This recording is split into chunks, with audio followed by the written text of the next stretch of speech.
Hello students, welcome to maths and me classes.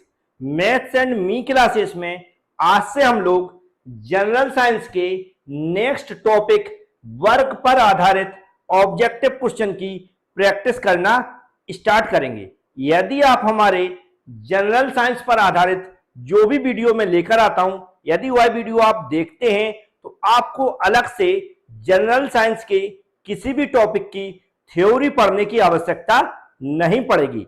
जैसे कि यहां पर हम वर्क पर आधारित ऑब्जेक्टिव क्वेश्चन की प्रैक्टिस करने वाले हैं, तो वर्क की जो थ्योरी अलग से पढ़ते हैं स्टूडेंट, वह आपको पढ़ने की आवश्यकता नहीं पड़ेगी। प्रैक्टिस करते करते सारी थ्योरी मैं पढ़ा दूंगा। तो चलते हैं, स्टार्ट करते हैं। आज के क्वेश्चन देखते हैं किस तरह के मैंने लिए हैं। पहला क्वेश्चन आपको स्क्रीन पर दिख रहा होगा, इसको मैं थोड़ा सा पढ़ के सुना देता हूं और समझा देता हूं। क्वेश्चन में लिखा है कार में, मतलब वर्क में। अब वर्क में इतना लिख दिया, अब इतना कहीं भी लिखा मिले तो हमें समझ में नहीं आता कि वर्क में किस बारे में क्वेश्चन पूछा गया। तो वह कब पता पड़ता है? जब हम ऑप्शन पढ़ते हैं। और ऐसे क्वेश्चन में जिसमें ये समझ में ना आए कि आखिर पूछा क्या गया, तो ऑप्शन जरूर एक बार पढ़ लिया करें। जैसे क्वेश्चन में लिखा है कोई दिशा नहीं होती, केवल परिमाण होता है। दिशा और परिमाण दोनों ही नहीं होते हैं। दिशा और परिमाण दोनों होते हैं, केवल दिशा होती है, परिमाण नहीं। तो पहले तो ये क्वेश्चन मुझे ऐसा लग रहा है कि पूछा गया जो वर्क है या कार्य है वह किस तरह की क्वांटिटी है, सदिश राशि है या फिर अदिश राशि है। तो थोड़ी सी मैं थ्योरी बता देता हूं, आपको समझ में भी आ जाएगा और याद भी कर लें। जो यहां पर वर्क लिखा हुआ, क्या लिखा? वर्क लिखा है। ये हमारी कैसी है? अदिश राशि है। कैसी है? अदिश राशि है। तो यहां पर याद कर लें या कहीं नोट कर लें, वर्क कैसी है? अदिश राशि है। इसे इंग्लिश में हम लोग क्या बोलते हैं? Scalar quantity. स्केलर क्वांटिटी बोलते हैं। तो अब पहली बात हमें क्या समझ में आई? वर्क क्या है? अदिश राशि है, फिर स्केलर क्वांटिटी है। अब अदिश राशियां कौन सी होती हैं? अदिश राशियां कौन सी होती हैं?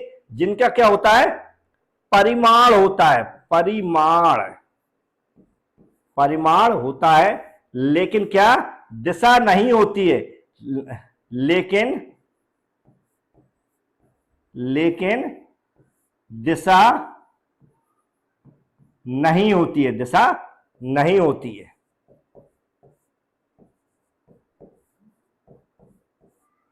तो हमें यहां पर अभी क्या समझ में आया? हमें एक चीज समझ में आ गई, कार्य क्या है? एक अदिश राशि है, और अदिश राशि वह राशि होती है जिसका परिमाण होता है और दिशा नहीं होती है। तो बिल्कुल आप इसको याद कर लें। कार्य कैसी? अदिश राशि। अदिश राशि मतलब क्या होता है? उसका परिमाण होता है। परिमाण मतलब मैग्नीट्यूड होता है, डायरेक्शन नहीं होती है। मैग्नीट्यूड होता है, डायरेक्शन नहीं होती। तो इस जो थ्योरी मैंने यहां पर बताने की कोशिश की, इसको आप याद कर लेंगे। याद करने के अलावा यदि हम इनमें आंसर देखें एबीसीडी में, तो ये वाला ऑप्शन हमारा एकदम राइट हो जाएगा। कौन सा? पहला वाला ऑप्शन हमारा राइट हो जाएगा। तो मुझे उम्मीद है पहला जो आंसर मैंने बताया ये आपको सही लगेगा। चलते हैं नेक्स्ट क्वेश्चन की ओर। दूसरा क्वेश्चन मैं समझाता हूं आपको। अब यहां पर जो लिखा हुआ है, पहले सबसे पहले इसको अच्छे से पढ़ लें, क्योंकि कंसेप्ट बेसिस क्वेश्चन है। यहां पर क्या लिखा? निम्न में से कौन अधिक काम कर सकता है? इनमें से बताना है कि कौन अधिक काम कर सकता है। यहां पर बताना क्या कह रहा है? आप एक घूमता हुआ पहिया, बंदूक की एक चलती हुई गोली, गतिशील पत्थर या फिर उठाया हुआ हथौड़ा। इनमें से पूछ रहा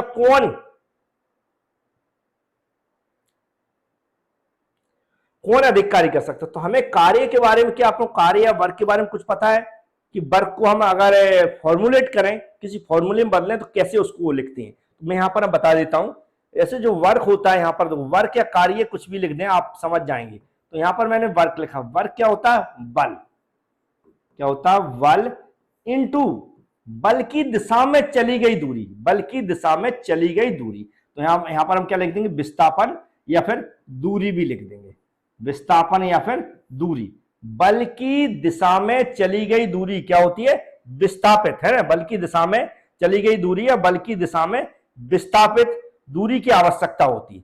तो हमें यहां पर यह दिख रहा है कि सबसे अधिक दूरी सबसे कम समय में कौन यहां पर तय करेगा? तो हमें यहां पर जो दिख रहा है, जो बंदूक की गोली है, बंदूक की गोली है, हमें न्यूटन के थर्ड लॉ के अकॉर्डिंग देखें जो बंदूक की गोली है, तो ये हमें सबसे ज्यादा विस्थापित होगी, कम समय में होगी अदर की तुलना में। देखें तो इसमें जो अगर क्वेश्चन पूछा गया कि निम्न में से कौन अधिक काम कर सकता है, तो यहां पर बंदूक की एक चलती हुई गोली अधिक काम कर सकती है यदि इन तीनों के ऑप्शन की तुलना में हम देखें। तो हमारा बी वाला ऑप्शन हमारा राइट हो जाएगा। तो इसका आंसर आपको मिल गया होगा। नेक्स्ट क्वेश्चन में लिखा हुआ है 20 न्यूटन, याद रखें 20 न्यूटन का एक बल, 20 न्यूटन का एक बल एक वस्तु को 2 मीटर विस्थापित करता है। कितना? 2 मीटर विस्थापित करता है और 20 जूल कार्य करता है। कितना कार्य करता है? 20 जूल कार्य करता है।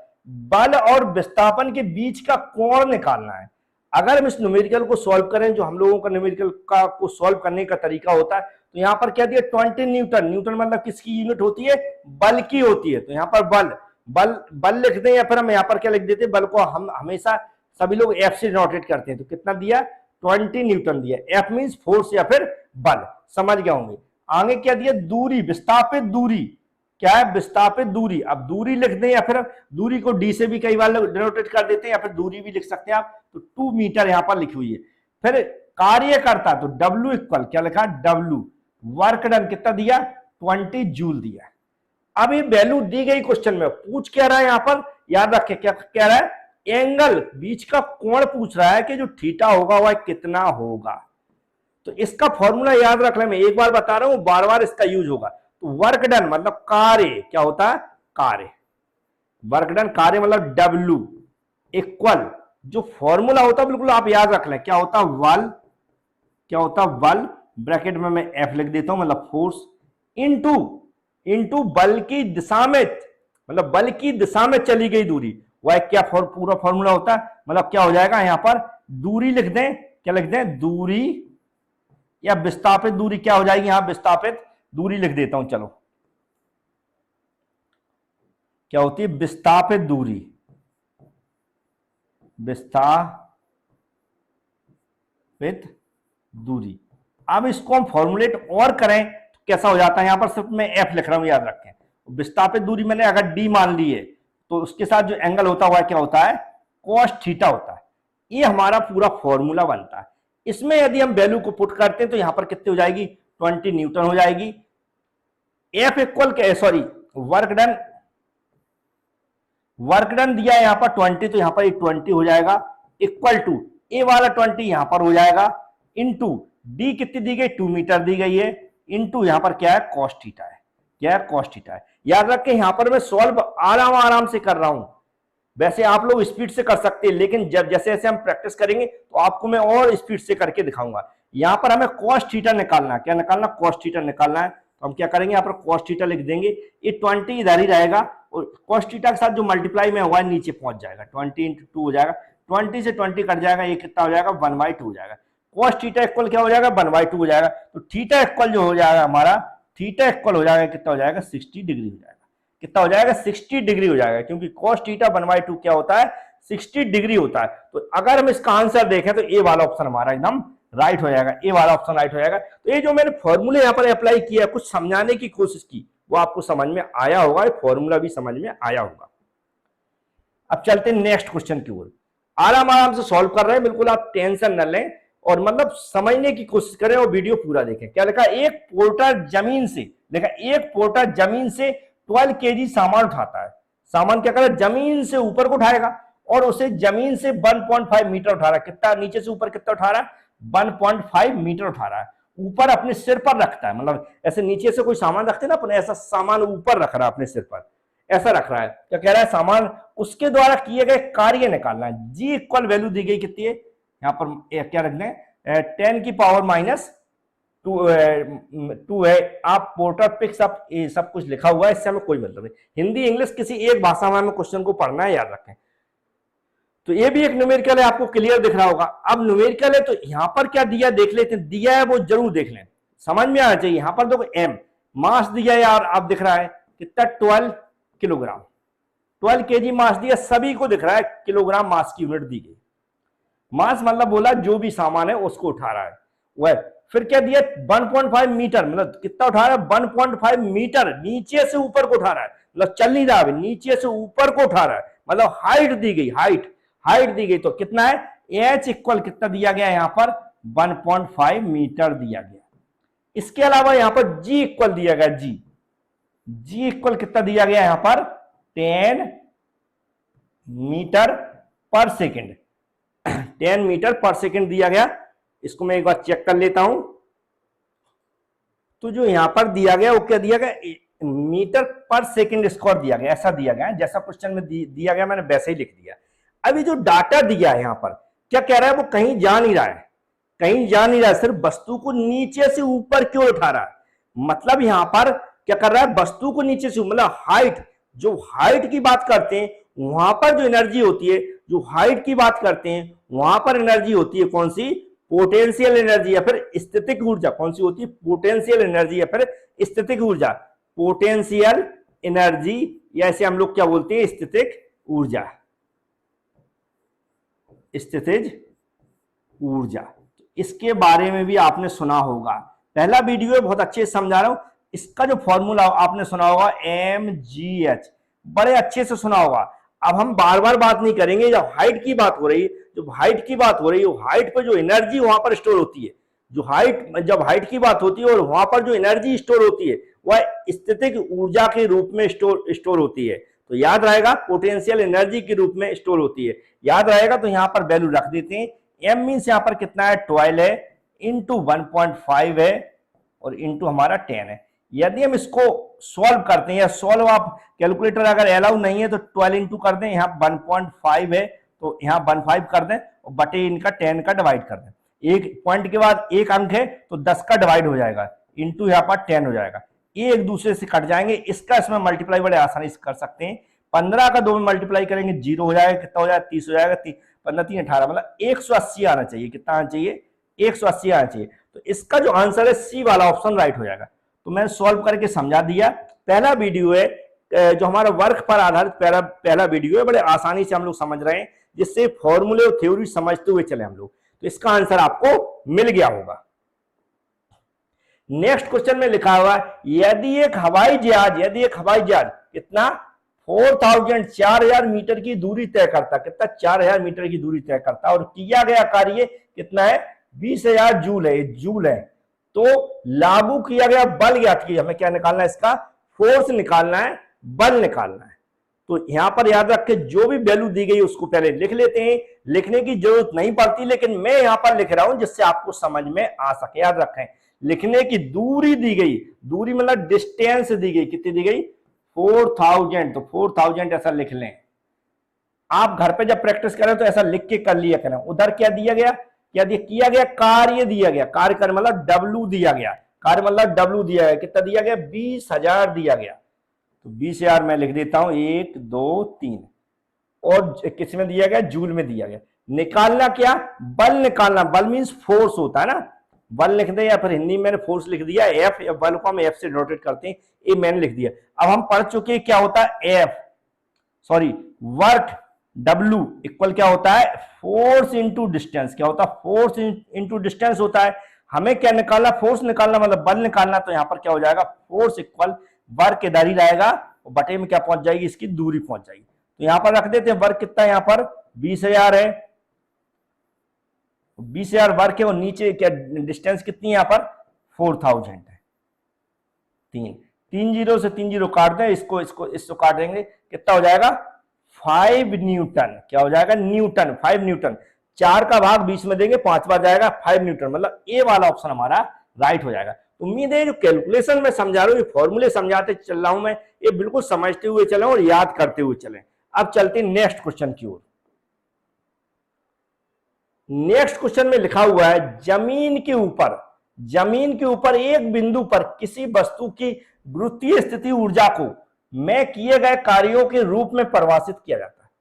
क्या कह रहा है, जमीन के ऊपर की बात कर रहा है, एक बिंदु पर किसी वस्तु के गुरुत्वीय स्थितिक ऊर्जा, गुरुत्वीय क्या कह रहा है स्थितिक ऊर्जा, पोटेंशियल एनर्जी की बात कर रहा है, में किए गए कार्यों के रूप में परिभाषित किया जाता है।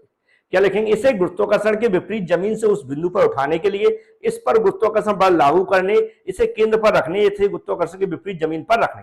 तो जो ऑप्शन दिए गए क्वेश्चन, इसको ऐसे क्वेश्चन में हमें पढ़ना जरूरी है। तो यहां पर जो क्लियर दिख रहा है, इसे गुरुत्वाकर्षण बल के विपरीत जमीन से उस बिंदु पर उठाने के लिए किए गए कार्य। क्योंकि हम जानते हैं जब हम किसी चीज को ऊपर उठाते हैं, जब हम किसी चीज को ऊपर उठाते हैं तो नीचे को क्या करता है, हमारा गुरुत्वाकर्षण बल कार्य करता है। तो उसके विरुद्ध कार्य कर रहे हैं हम, किसके विरुद्ध, गुरुत्वाकर्षण बल के विरुद्ध कार्य कर रहे हैं। वही उसने लिखा है, जो हमें कार्य करना पड़ रहा है वो किस एनर्जी के रूप में कर रहा है, लेकिन क्या, इसे गुरुत्वाकर्षण के विपरीत जमीन से बिंदु पर उठाने के लिए कर रहा है। मतलब ये वाला ऑप्शन राइट हो जाएगा। विपरीत वर्ड से पता चल गया कि यही ऑप्शन राइट होना चाहिए। नेक्स्ट क्वेश्चन में लिखा है 1 किलोग्राम की एक वस्तु को 100 मीटर की ऊंचाई तक उठाया जाता है। क्या कह रहा है, 1 किलोग्राम की कोई वस्तु है, मतलब इतना उसका क्या दिया गया, मास दिया गया, और ये दी गई उसकी ऊंचाई, ऊंचाई मींस हाइट दी गई, इतने हाइट तक क्या कर रहा है, उठाया जाता है। गुरुत्व बल द्वारा किया गया कार्य निकालना है, जबकि G इक्वल 9.8 मीटर पर सेकेंड स्क्वायर ऑलरेडी उसने दे दिया है। तो जो दिया है, मुझे लगता है 2 या 3 न्यूमेरिकल क्वेश्चन सॉल्व कर चुके हैं, तो हमें पता चल गया हो क्या दिया। नहीं दिया तो एक बार और मैं गिवन डाटा लिख देता हूं, इससे आगे फिर ना लिखना पड़े। जैसे 1 किलोग्राम, किलोग्राम लिखा है, हम थोड़ा बहुत समझ जाएंगे कि मास की वैल्यू, किलोग्राम समझ जाएंगे क्या मास, मतलब स्मॉल m इक्वल हम समझ जाएंगे कि 1 किलोग्राम दिया गया। किलोग्राम में जो भी वैल्यू दी गई है उसको हम समझ जाएंगे कि m इक्वल दिया गया। ऊंचाई की बात कर रहा है, हाइट की बात कर रहा है, तो हम समझ जाएंगे वह h की वैल्यू दी गई, तो यहाँ पर कितनी है, 10 मीटर है। आगे गुरुत्व बल द्वारा किया गया कार्य ज्ञात करना है, लेकिन G इक्वल यहाँ पर दिया गया, कितना दिया गया, 9.8 मीटर पर सेकेंड स्क्वायर दिया गया। कार्य ज्ञात करना, तो W इक्वल क्या हो जाएगा, mgh, ऊपर उठाने में, मतलब स्टैटिक ऊर्जा की बात हो रही, पोटेंशियल एनर्जी की बात हो रही, तो पोटेंशियल एनर्जी के रूप में यहाँ पर वर्क हो रहा है, तो W इक्वल ए हो जाएगा। m की वैल्यू यहाँ पर कितनी है, 1 है, ऊपर आप देख सकते हैं 1 है, h की कितनी है, 10 है, और g की कितनी, 9.8 है। अब हमें इसको कैलकुलेट करना, यदि कैलकुलेटर नहीं है, हमारे पास कैलकुलेटर नहीं है, तो हम क्या करेंगे, इसको कैसे कैलकुलेट करेंगे, यहाँ क्या कर देंगे, हम 1 की जगह 1 रख देंगे, 10 की जगह 10 रहेगा, 9.8 की जगह कितना हो जाएगा, 98 हो जाएगा, बटे में 10 हो जाएगा, ए से कट जाएगा, यहाँ पर क्या आएगा, 98 आएगा। अब ये 98 आएगा, क्या आएगा, जूल आएगा, लेकिन अभी आंसर हमें लगता सही नहीं है। अब सही क्यों नहीं है, ये मैं आपको बिल्कुल अच्छे से समझा देता हूं।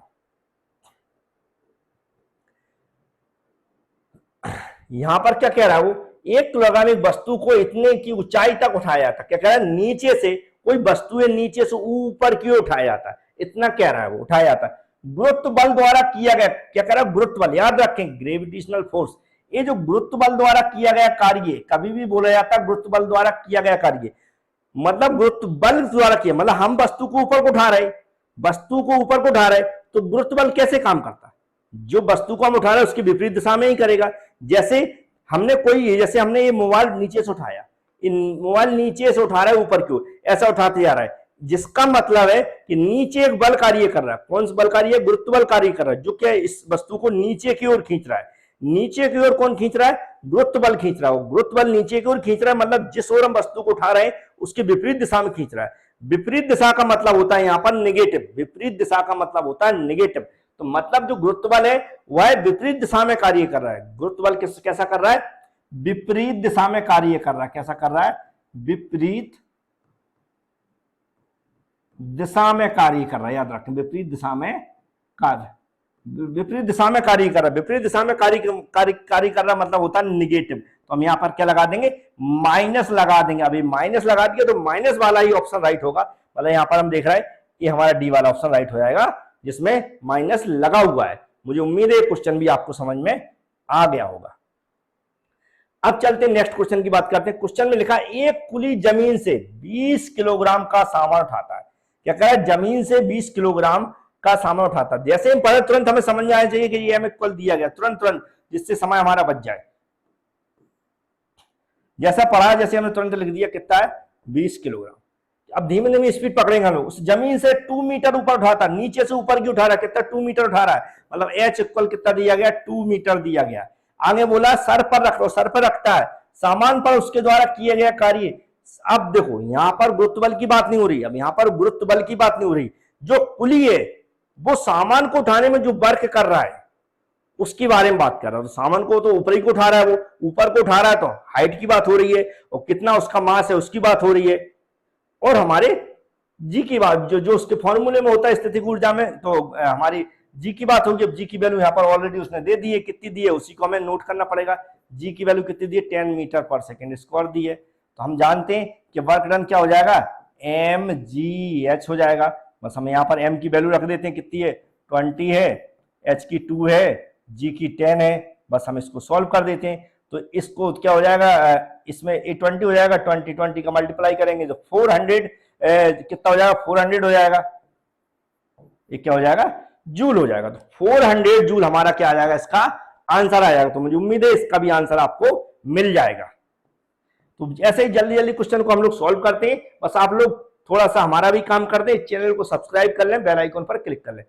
यदि आप आरआरबी कि किसी भी टाइप के एग्जाम की तैयारी कर रहे हैं, सभी एग्जामों में जनरल साइंस इंपॉर्टेंट है, और जनरल साइंस की आप तैयारी जरूर कर लें, बड़े आसानी से हो जाती है। अभी हम लोग फिजिक्स पढ़ रहे हैं, और फिजिक्स के सारे टॉपिक कंप्लीट करेंगे, केमिस्ट्री के भी करेंगे और इन्वायरमेंट के करेंगे। सिर्फ आपका करें, चैनल को सब्सक्राइब कर लें, बेल आइकन पर क्लिक करें, और वीडियो पसंद आए तो लास्ट में लाइक करके जरूर जाएं। नेक्स्ट क्वेश्चन में लिखा है, जब कोई वस्तु बल की दिशा में, याद रखें, जब कोई वस्तु बल की दिशा में बात कर रहा है, बल की दिशा में 1 मीटर की दूरी पर 1 न्यूटन बल के द्वारा चलती है, तो किए गए कार्य की मात्रा कितनी है, किए गए कार्य की मात्रा कितनी है, उसमें पूछा। बल की दिशा में, याद रखें, बल की दिशा में बात कर रहा है, तो बल की दिशा में बात कर रहा है, 1 मीटर दूरी चलता है, 1 न्यूटन बल करता है, तो वर्क हम सीधा निकाल देते हैं, क्या होता है, फोर्स इंटू डिस्टेंस होता है। फोर्स इंटू डिस्टेंस होता है, या कहते हैं डिस्प्लेसमेंट होता है, या विस्थापन जिस दिशा में चल रहा है। तो एफ क्या हो जाएगा, यहाँ पर कितना दिया गया, 1 न्यूटन दिया गया। अब धीमे धीमे गिवन डाटा हम लोग कम कर देंगे लिखना, और क्या किया, 1 मीटर दूरी तय कर रहा, 1 हो जाएगा, इक्वल क्या हो जाएगा, 1 क्या दिया गया, न्यूटन दिया गया, तो 1 जूल हो जाएगा। वर्क है तो 1 न्यूटन मीटर क्या होता है, न्यूटन मीटर, कभी भी कोई पूछता तो क्या होता है, जूल होता है। न्यूटन मीटर इक्वल क्या होता है, जूल होता है। तो ये हो गया हमारा न्यूटन, ये हो गया मीटर, तो जूल बन गया, तो 1 जूल हो जाएगा। 1 जूल जो डी वाला ऑप्शन है ये हमारा राइट हो जाएगा। तो इसका भी आपको समझ में आ गया होगा डी वाला ऑप्शन कैसे हुआ। नेक्स्ट क्वेश्चन में लिखा है, 10 किलोग्राम वजन वाले सूटकेस को, 10 किलोग्राम वजन वाले सूटकेस को उठाकर एक प्लेटफॉर्म पर खड़े यात्री द्वारा किए गए कार्य के, खड़े यात्री द्वारा, देखो क्या कह रहा है, 10 किलोग्राम वजन वाले सूटकेस को उठाकर एक प्लेटफॉर्म पर खड़े यात्री द्वारा किया गया कार्य पूछ रहा है। तो इसको आप कैसे सॉल्व करेंगे, क्या कह रहा है, 10 किलोग्राम मतलब यहां पर मास की बात कर रहा है, किसकी बात कर रहा है, मास की बात कर रहा है, लेकिन वो डिस्टेंस की बात नहीं कर रहा है। डिस्टेंस यहां पर क्या, डिस्टेंस, हाइट कुछ ऐसा नहीं दिया, तो वर्क डन यहां पर क्या हो जाएगा, मास तो दिया उसने किलोग्राम, और बकाया सब क्या है, 0 कर दिया, तो हम यहाँ पर क्या कर देंगे, मास क्या हो जाएगा, 10 हो जाएगा, इंटू डिस्टेंस वगैरह सब 0 है, तो क्या हो जाएगा, 0 हो जाएगा वर्क डन। तो यहाँ पर वर्क डन 0 हो जाएगा, मतलब बी वाला ऑप्शन हमारा राइट हो जाएगा। तो उम्मीद है जिस तरह का क्वेश्चन है वैसे ही आंसर देना, कंफ्यूज करने के लिए वो कुछ भी दे सकता है। नेक्स्ट क्वेश्चन में लिखा है, 4 किलोग्राम द्रव्यमान की एक वस्तु, 4 किलोग्राम द्रव्यमान की एक वस्तु क्षैतिज दिशा में, मतलब क्षैतिज दिशा में 5 मीटर प्रति सेकंड की गति से बढ़ रही है, 5 मीटर प्रति सेकंड गति से बढ़ रही है। इसकी गति 10 मीटर प्रति सेकंड तक बढ़ती, कितनी, इतनी इनिशियल स्पीड दी है और फाइनल स्पीड इतनी दी गई है, तक बढ़ाने के लिए इसमें किया गया कार्य कितना होगा। तो यहां पर क्या कर रहा है, ये गतिज ऊर्जा की बात हो रही है, किसकी हो रही, गतिज ऊर्जा की बात हो रही है, क्योंकि क्या कह रहा है, क्षैतिज दिशा में प्रति सेकंड के हिसाब से क्या करी, तेजी से बढ़ रही है, स्पीड बढ़ रही है, मतलब गतिज ऊर्जा की बात हो रही है। ऐसी क्या होती, गतिज, जब कोई चीज तेजी से हॉरिजॉन्टल दिशा में चलती है तो उसमें कौन सी एनर्जी स्टोर होती है, गतिज ऊर्जा होती है, काइनेटिक एनर्जी होती है। काइनेटिक एनर्जी का फॉर्मूला पता है, नहीं है तो मैं यहाँ पर लिख रहा हूँ, देख लें। काइनेटिक एनर्जी क्या हो जाएगा, वर्क डन के रूप में कौन सी एनर्जी स्टोर हो रही है, गतिज ऊर्जा हो रही है। तो गतिज ऊर्जा W इक्वल यहाँ पर क्या हो जाएगा, 1/2 इंटू m भी स्क्वायर होता है, यही फॉर्मूला होता है, लेकिन यहाँ पर 2 वेलोसिटी दी गई है, तो फॉर्मूला क्या बन जाएगा, 1/2 m ब्रैकेट के अंदर v2 का स्क्वायर माइनस v1 का स्क्वायर। बस हमें यहाँ पर वैल्यू रख देना, 1/2 इंटू मास कितना दिया गया 4 किलोग्राम, कितना दिया गया 4 किलोग्राम, 4 रख देंगे हम, मल्टीप्लाई ब्रैकेट के अंदर हाईएस्ट स्पीड कितनी है 10 का स्क्वायर, माइन इनिशियल कितनी है 5 का स्क्वायर, इसको बंद कर देते, इसको सॉल्व करेंगे, क्या हो जाएगा 1/2 हो जाएगा इंटू 4 हो जाएगा इंटू ये कितना हो जाएगा 100 हो जाएगा, 100 हो जाएगा माइनस से कितना हो जाएगा 25 हो जाएगा। बस हम इसको और आगे सॉल्व कर देते हैं, ये इससे कैंसिल हो जाएगा, कितना बचेगा 2 बचेगा, 2 बचेगा, इसमें से इसको घटा देंगे कितना बचेगा 75 बचेगा, ये कितना हो जाएगा 150 हो जाएगा, क्या हो जाएगा जूल हो जाएगा। बहुत आसानी से सॉल्व हो गया, लेकिन हमें समझना है क्वेश्चन को। देखो क्वेश्चन में नहीं बनते, हमसे नहीं आते हैं, तो उसी के लिए तो मैं प्रैक्टिस करवा रहा हूं। तो बस आपको प्रैक्टिस ऐसे देखते जाना है, वीडियो देखते देखते जो भी टॉपिक में स्टार्ट करूंगा उसको जब तक मैं एंड करूंगा, या फिर उस टॉपिक पर जितने भी वीडियो बनेंगे वो पूरे वीडियो देखेंगे, वो टॉपिक आपसे ऐसे बनने लगेगा कि कोई भी क्वेश्चन नहीं छूटेगा। तो इसका आंसर मैं टिक कर देता हूं, ए वाला ऑप्शन 150 हमारा राइट हो जाएगा। तो मुझे उम्मीद है ये भी क्वेश्चन जो नया फॉर्मूला था ये भी आपको समझ में आ गया होगा, और ये फॉर्मूला क्यों लगाया गया ये भी आपको समझ में आ गया होगा। नेक्स्ट क्वेश्चन में लिखा हुआ है 0.1 किलोग्राम वजन की ये गेंद को स्थिर स्थिति, कौन से स्थिर स्थिति से गिराया जाता है, मतलब ऊपर से नीचे गिराया जाता है। जब यह 2 मीटर की दूरी से गिरती है तो गुरुत्वाकर्षण बल से लगने वाला कार्य कितना होगा, गुरुत्वाकर्षण बल से लगने वाला कार्य कितना होगा, याद रखें गुरुत्वाकर्षण बल से लगने वाला कार्य कितना होगा, एक क्वेश्चन में पूछा जा रहा है। चलते हैं इसको स्टार्ट करते हैं। कितना दिया किलोग्राम दिया गया, ऊपर से गिर रहा है, मतलब हाइट की बात हो रही है, नॉर्मली हाइट की बात हो रही है, स्थितिक ऊर्जा की बात हो रही है। तो स्थितिक ऊर्जा के लिए हम जानते हैं क्या होता है mgh फॉर्मूला होता है, सारी वैल्यू पुट कर देते हैं। m यहां पर क्या है, m क्या है यहां पर 0.1 दिया गया है, इंटू g कितना दिया गया है 9.8 दिया गया है, h कितना दिया गया 2 दिया गया है, h कितना दिया गया 2 दिया गया।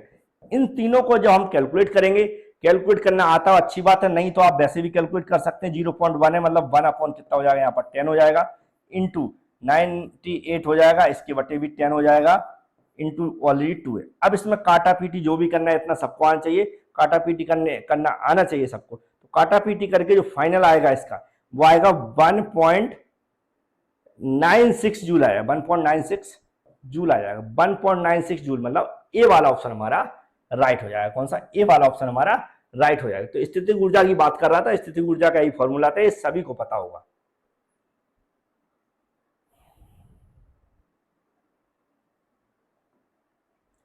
नेक्स्ट क्वेश्चन में लिखा है एक वस्तु पर बल लगने के बावजूद भी किया गया कार्य शून्य होगा यदि उसका विस्थापन हो।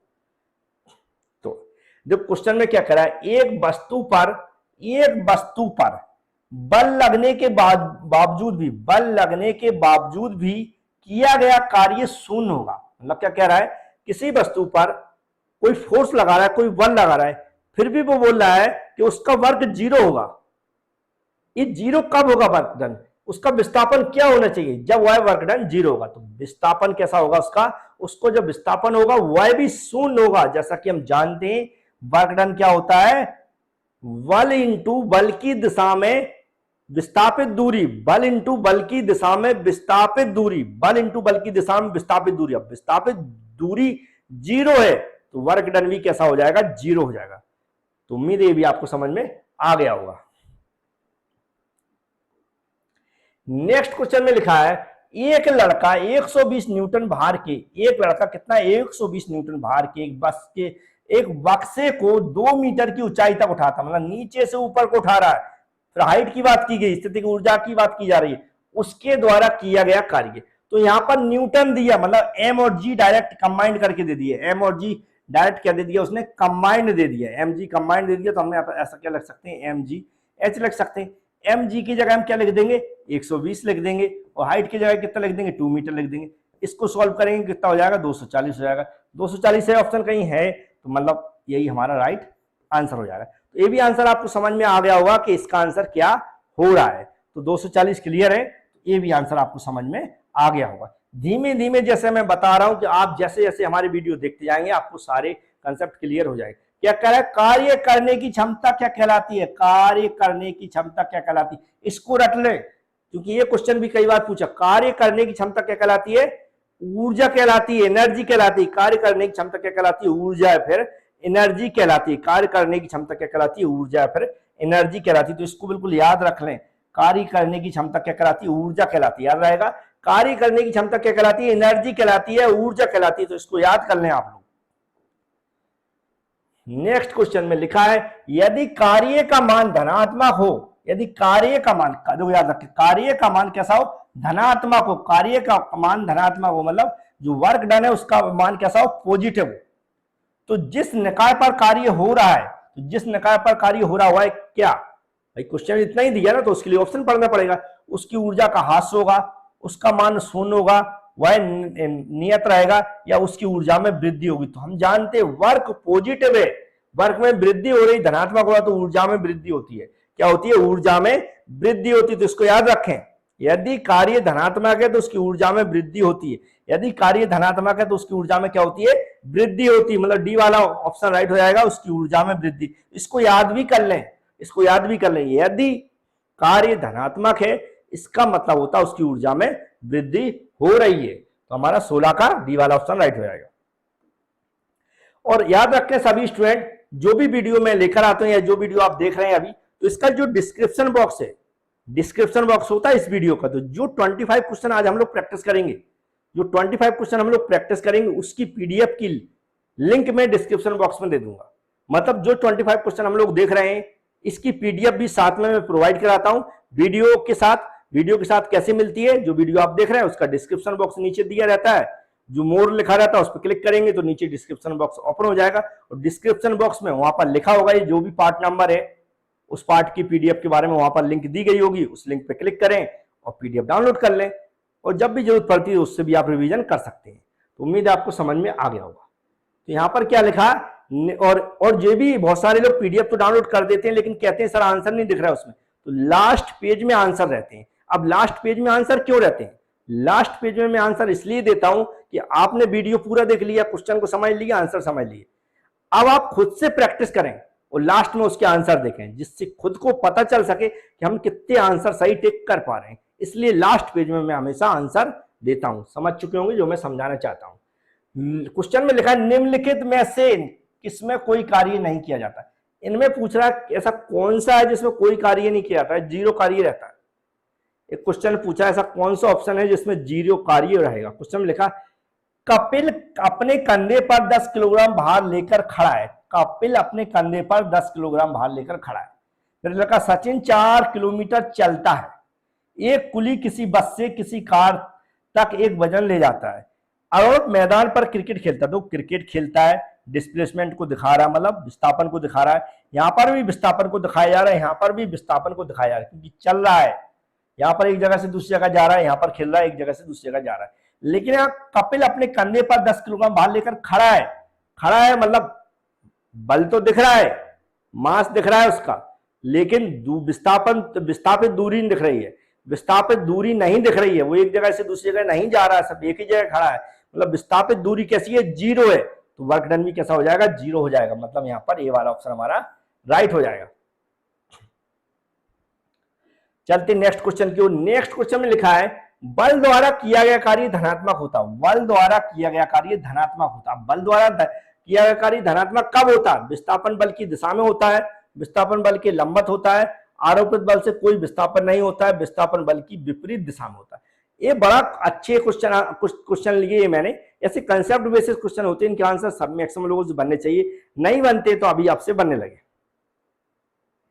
तो धनात्मक कार्य हमेशा विस्थापन बल की दिशा में होता है। तो याद कर लें इसको, जो धनात्मक कार्य होता है वो हमेशा कैसा होता है?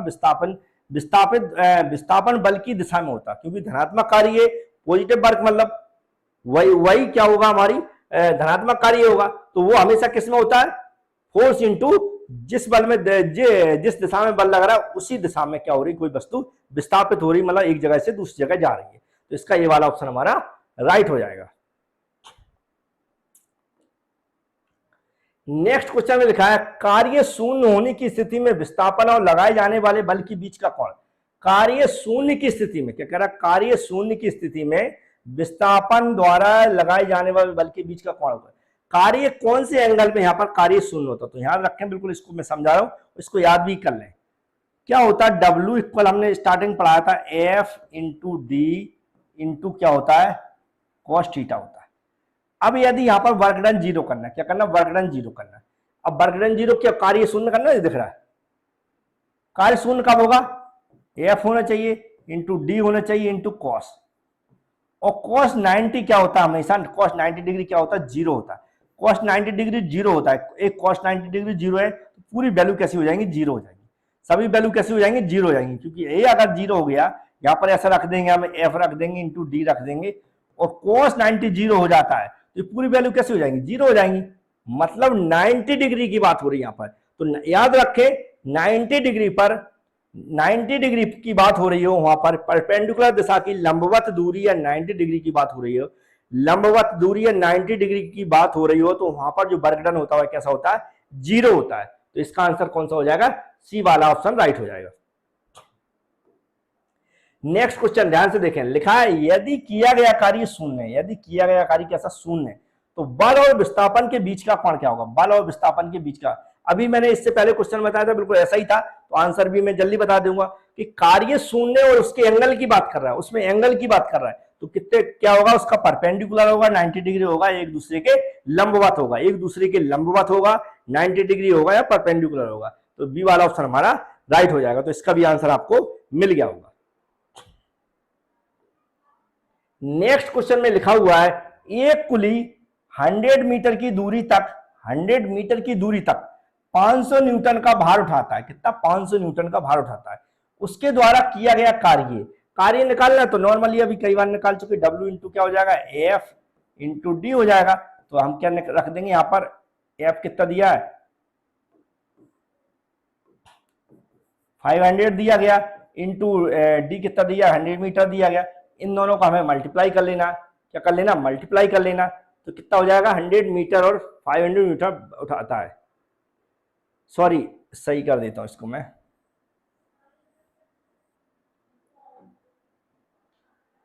चलो 21 नंबर क्वेश्चन है, फिर से मैं रिपीट कर रहा हूं, ध्यान से सुने।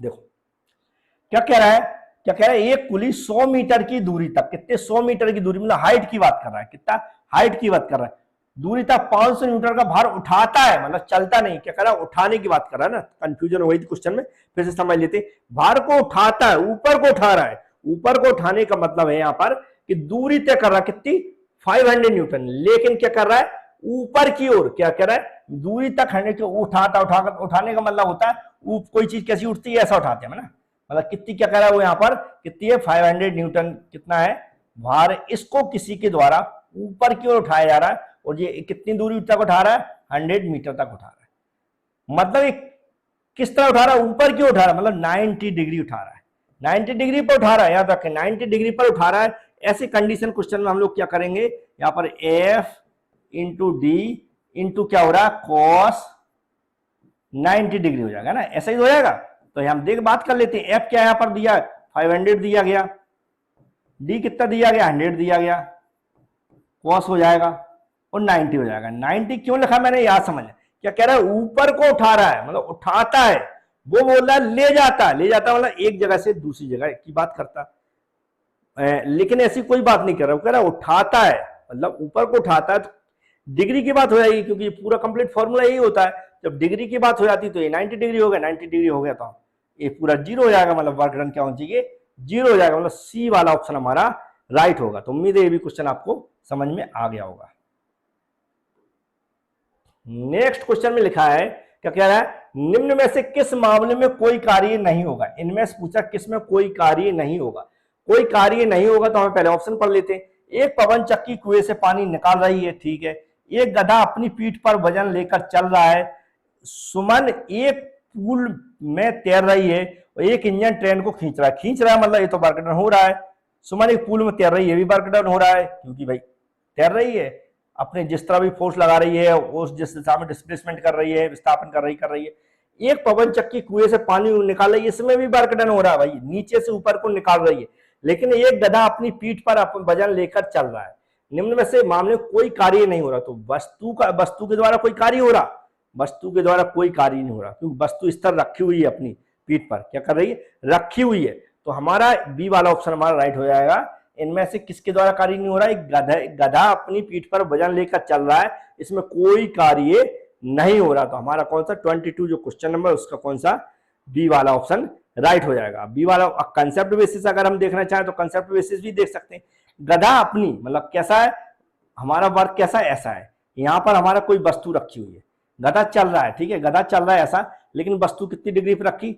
90 डिग्री पर रखी। कैसा रखी? 90 डिग्री पर रखी। तो यहां पर क्या हो जाएगा? W इक्वल क्या हो जाएगा? F into D into cos theta हो जाएगा। देख लेते हैं, एफ डी से कोई मतलब नहीं, सीधा हम कॉस थीटा की बात कर लेते हैं। तो यहां पर जो वस्तु रखी हुई है कितनी डिग्री पर रखी? सीधी ऊपर को रखी, मतलब कितनी डिग्री होगी? सीधा अगर गधा खड़ा है तो 90 डिग्री पर रखी। तो यहाँ पर क्या हो जाएगा? cos 90 हो जाएगा। cos 90 बराबर क्या होता है? 0 होता है। तो मतलब पूरा वर्क डन क्या हो जाएगा? यहाँ पर 0 हो जाएगा। 0 का मतलब होता है कोई वर्क डन नहीं हो रहा है। तो बी वाला ऑप्शन हमारा राइट हो जाएगा। नेक्स्ट क्वेश्चन में लिखा है 20 न्यूटन का बल किसी वस्तु पर कार्य कर रहा है।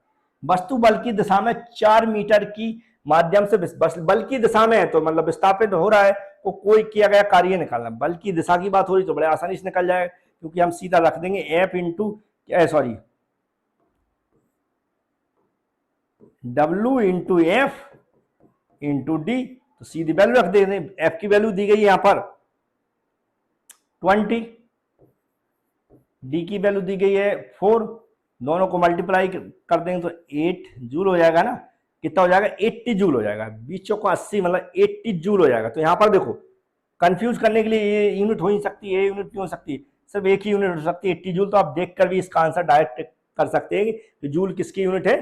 वर्क की यूनिट है। अब वर्क की कभी भी पूछता है कि क्या यूनिट रहती है, क्या यूनिट रहती है? जूल रहती है। तो जूल बराबर क्या होता है? न्यूटन मीटर होता है। ये भी हमें याद रखना है। जूल बराबर क्या होता है? न्यूटन मीटर होता है। ये भी हमें याद रखना है। नेक्स्ट क्वेश्चन, आज का ये लास्ट क्वेश्चन है। जैसा मैं हमेशा आप देखते हैं हम लोग कि 25 मिनिमम क्वेश्चन मैं लेकर आता हूं, इससे अधिक भी हो सकते हैं। तो ये जो भी वीडियो में लेकर आता हूं इनकी प्रैक्टिस जरूर करते रहें। क्वेश्चन में लिखा है एक मजदूर भूमि से 15 किलोग्राम का सामान लेता है, उसे भूमि से इतने ऊपर अपने सिर पर रखता है, उसके द्वारा सामान पर किए गए काम की गणना कीजिए। तो नॉर्मली क्वेश्चन में जो डाटा दिया गया वो हम जानते हैं। एक मजदूर है, पहले ऊपर को उठाता है, तो इस तरह जो स्थिति की स्थिति बता, नीचे से ऊपर को उठा रहा है। कितना ऊपर उठा रहा है? 1 मीटर ऊपर को उठा रहा है। तो हमारी स्थिति की ऊर्जा होगी यहाँ पर, जब कोई चीज हाइट की बात करते हैं वहां पर कोई वस्तु ऊपर नीचे होती है तो हाइट की बात की जा रही है, वहां पर स्थिति की ऊर्जा होती है। और जो वर्क डन के रूप में स्थिति की ऊर्जा होगी तो यहाँ पर क्या हो जाएगा? mgh हो जाएगा। रख देते हैं, m की वैल्यू कितनी है? 15 है, 1 मीटर हो जाएगी, और g की वैल्यू कितनी हो जाएगी? 10 हो जाएगी। इन तीनों को यहाँ पर करेंगे, इसका ऐसे मल्टीप्लाई करेंगे तो 150 जूल हो जाएगा। कितना हो जाएगा? 150 जूल हो जाएगा। मतलब बी वाला ऑप्शन हमारा राइट है। तो मुझे उम्मीद है जो भी क्वेश्चन मैं लेकर आया था आज आपको समझ में आए होंगे। बस आपको करना क्या है, चैनल को सब्सक्राइब कर लेना, बेल आइकन पर क्लिक कर लेना। सारी कंप्लीट आपकी स्टडी करा देंगे, जनरल साइंस की या फिर अदर भी सब्जेक्टों की। और जो पीडीएफ मैं प्रोवाइड कराता हूँ वो डिस्क्रिप्शन बॉक्स में आपको मिल जाएगी, तो उसकी आप टेंशन न लें, प्रैक्टिस करने के लिए बहुत अच्छी है। पीडीएफ सेम क्वेश्चन आपको मिलेंगे, जो क्वेश्चन मैं पढ़ाऊंगा उसी की पीडीएफ प्रोवाइड कराता हूँ वीडियो के डिस्क्रिप्शन बॉक्स में। उम्मीद है समझ में आ गया होगा। वीडियो को लाइक करके जरूर जाएं। Thank you.